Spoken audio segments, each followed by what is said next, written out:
देखो, पहले लाइन में लिखा है in the given figure x1 y1 and x2 y2 are two PPC.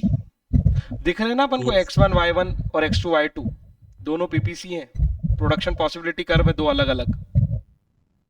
Yes sir. दिख रहे हैं कि नहीं दिख रहे हैं? x1 y1 x2 y2।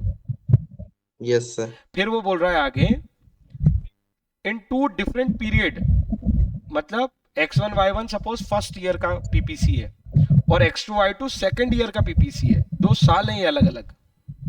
Yes sir. Example के लिए साल ले लो, मंथ ले लो, वॉट एवर। तो ये दो अलग अलग पीरियड को बिलोंग करते हैं। x1 y1 फर्स्ट पीरियड का है, x2 y2 सेकंड पीरियड का है। फिर बोलते हैं यस। कि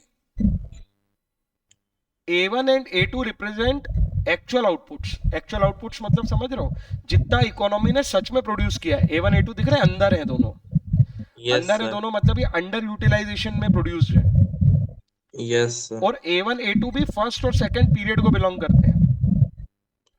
यस सर। A1 A2 भी किसको बिलोंग करते हैं? फर्स्ट पीरियड और सेकंड पीरियड को।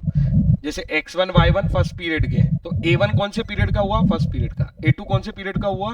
सेकंड पीरियड का। अरे जिसमें टू टू है, ये x2 y2 और A2, ये सब सेकंड पीरियड है।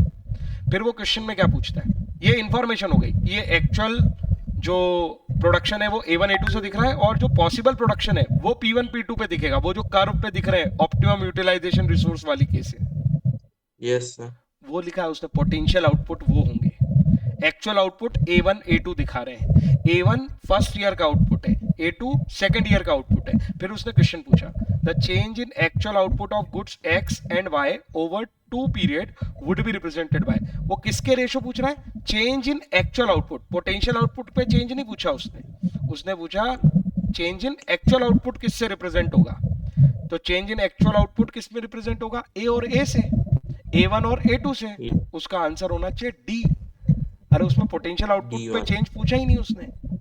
उसने पूछा एक्चुअल हाँ आउटपुट सर। का चेंज बता दो, तो केवल A1 से A2 बताएंगे ना। Yes sir. ये समझ नहीं आया? आ गया सर अब।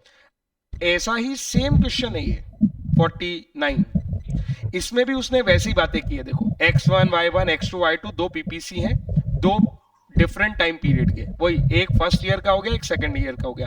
फिर वही डेटा दिया है। A1 A2 एक्चुअल आउटपुट्स हैं, वही अंडर यूटिलाइजेशन वाले आउटपुट्स। Yes sir. और P1 P2 पोटेंशियल आउटपुट्स हैं। पोटेंशियल आउटपुट मतलब जो पूरी कैपेसिटी है कि अगर हम रिसोर्स को 100% यूटिलाइज करें तो हम P1 P2 भी बना सकते हैं। ये लोग अंडर यूटिलाइज करके बंडल बना रहे हैं A1 A2 पे। तो वो बोल यस। रहा है the change in potential production. इस बार उसने, पिछली बार उसने पूछा था एक्चुअल प्रोडक्शन 47 में। देखो the change in actual output पूछा था। इस बार उसने पूछा change in potential production over two period represent कैसे होगा। तो P1 से P2 होगा वो पोटेंशियल वाला चेंज। P1 से P2 होगा क्योंकि डेटा में उसने बोला है कि वो P1 P2 रिप्रेजेंट करते हैं पोटेंशियल। Yes sir. ये समझ नहीं आया ना अभी भी? आ गया सर, ये वाला भी आ गया। पक्का? ये इसलिए यस। एमसीक्यू करो।